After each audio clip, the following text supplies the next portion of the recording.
अब मुझे इतने सारे मैसेजेस आते हैं इनबॉक्स के अंदर कि जी मेरा जो शौहर है वो मुझे गालियाँ भी देता है, वो मेरे माँ बाप को भी गालियाँ देता है, वो बच्चों को भी टाइम नहीं देता, वो इज़्ज़त नहीं करता मेरी।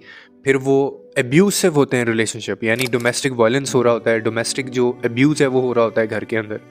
अब मुझे बताएं कि आप किसी के साथ ये बिहेवियर रखें and then yet to expect that कि अगला बंदा आपके साथ फेयर होके चले, ऑनेस्टी के साथ चले, लॉयल्टी के साथ चले, और वो आगे से आपके साथ जो रिश्ता तोड़ने की भी बात ना करे। मुझे बताएं ये चीज़ आपको या ये रिश्ता आपको समझ आता है? I am not against relationships कि मैं कहता हूँ कि सारे रिश्ते आप तोड़ दें। ऐसे रिश्ते जो आपको तकलीफ़ देते हैं, एंड टेल यू व्हाट कि ये जो होती है ना, बड़ी हिम्मत की बात होती है। आपको कभी भी लोग ये नहीं कहेंगे कि आप जो है ना रिश्ते में इतनी तकलीफ़ बर्दाश्त कर रहे हैं तो आप रिश्ते को छोड़ दें। ये हिम्मत की बात होती है, ये आपको लोग नहीं कहेंगे। आपके पेरेंट्स आपको ये नहीं कह सकते, आपके बहन भाई आपको ये नहीं कहेंगे। और मैं हैरान होता हूँ एक चीज़ के ऊपर कि हमारे लिए ये बड़ी तकलीफ़ होती है कि जी रिश्ता तोड़ना इतना आसान नहीं होता, बच्चों के लिए हम नहीं छोड़ सकते, लोग क्या कहेंगे, लोग क्या कहेंगे, इसकी हमें बहुत फ़िक्र होती है। लेकिन वो जो जिसकी बेटी है वो, या जिसकी वो बहन है, वो उस रिश्ते के अंदर क्या तकलीफ़ बर्दाश्त कर रही होती है, और वो रोज़ घुट घुट के जी रही होती है। रोज़ रोज़ का जो मरना उसके लिए होता है, क्या वो आसान होता है? क्या आप उसकी तकलीफ़ का, क्या आप उसकी जो एक ट्रेजेडी है, जो मिज़री है, उसका अंदाज़ा आप लगा सकते हैं? आप नहीं लगा सकते। इसीलिए आप में हिम्मत भी नहीं होती, क्योंकि हमने खुद इस तरह की ज़िंदगियाँ गुजारी होती हैं, हमें सिखाया ही नहीं गया होता। अजीबो-गरीब सी रिवायात के अंदर, रिवायात के नाम पे, ट्रेडिशंस के नाम पे, फिर अजीबो-गरीब जो ये अदब-ओ-अदाब के नाम से, ये कौन सा अदब है या ये कौन सा अदबी रिश्ता है? मुझे बताएं कि जी आपसे अगला बंदा बड़ा है और वो आपसे बदतमीज़ी भी किए जा रहा है बार बार, उसने आपका जीना भी हराम किया हुआ है, या किसी और रिश्ते की आपने लाज या मान रखा हुआ है, लेकिन आप वो रिश्ता नहीं तोड़े। आप उसको ये नहीं कह सकते कि मैं तुम्हारे साथ नहीं रह सकता। ये कहाँ का अदब है, या ये कहाँ की कुर्बानी है? और फिर कहा जाता है कि जी कंप्रोमाइज़ हम लोग कर रहे हैं रिश्ते के अंदर। बेटा कंप्रोमाइज़ करके ही हमने भी गुजारी है ज़िंदगी, आप भी गुजारो। ये कौन सा कंप्रोमाइज़ है? कंप्रोमाइजिंग जो होता है ना चीज़, कोई कंप्रोमाइज़ करना या सेक्रीफाइस करना, वो ये नहीं होता कि अगला बंदा आपकी इज्जत नहीं कर रहा, इसको कंप्रोमाइज़ नहीं कहते।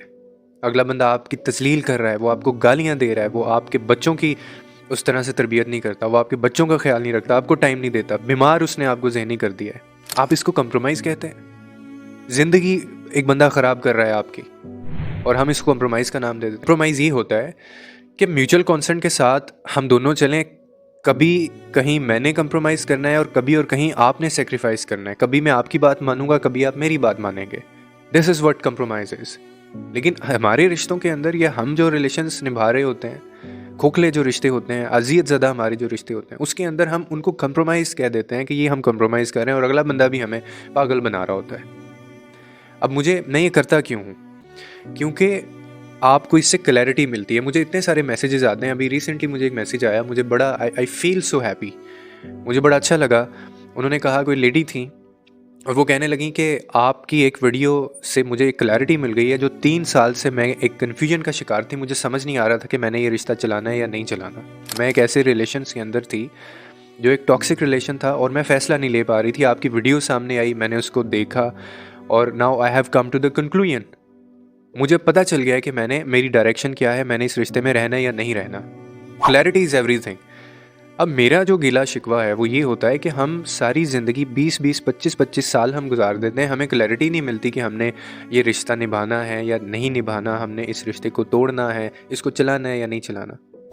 वही बच्चों के नाम पे, सोसाइटी के नाम पे, या पेरेंट्स की तरफ से प्रेशर होता है, पीयर प्रेशर होता है, या सोसाइटी का प्रेशर होता है, लेकिन हमने अपनी ज़िंदगी बर्बाद कर लेनी है। और ये चीज़ आपको मैं बताऊं, आप बीमार हो जाएंगे, ज़हनी बीमार हो जाएंगे आप। बीमारी सिर्फ ये नहीं होती कि डॉक्टर ने डायग्नोज कर दी है और and you are taking medicine of that disease.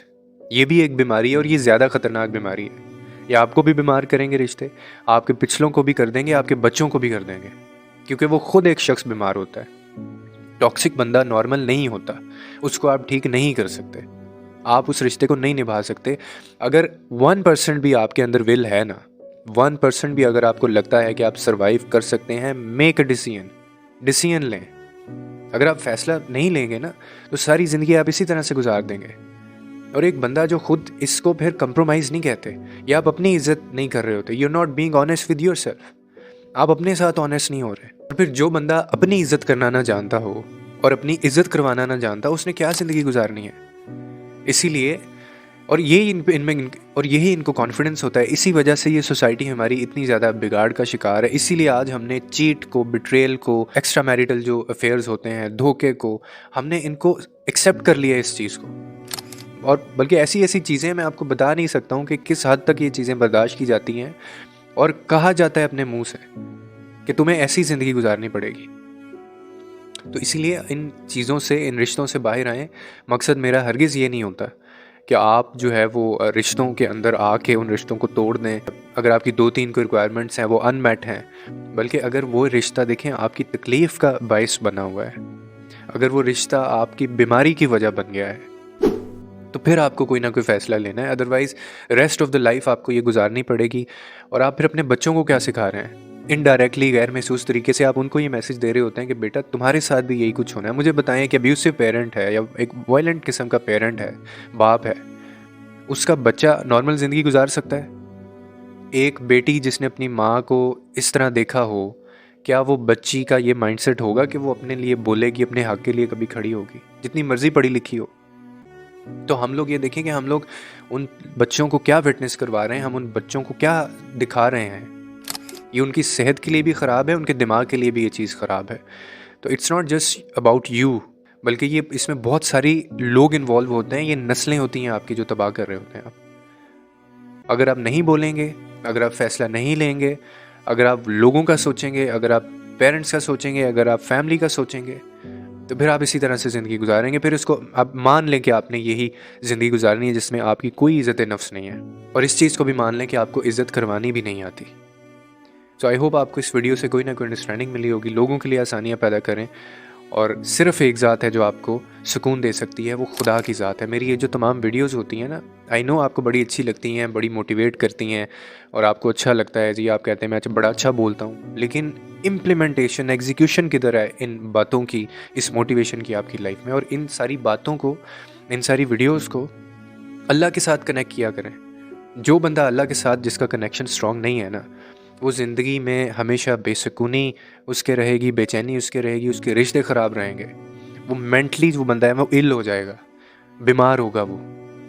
तो इन सारी बातों को, इन सारी चीज़ों को खुदा के साथ कनेक्ट करना सीखें और फिर देखें वो आपकी ज़िंदगी, फिर आपको वो गाइड भी करेगा। आप जो फ़ैसले लेंगे वो उनका निगहबान भी रहेगा। अपना ख़्याल रखिएगा।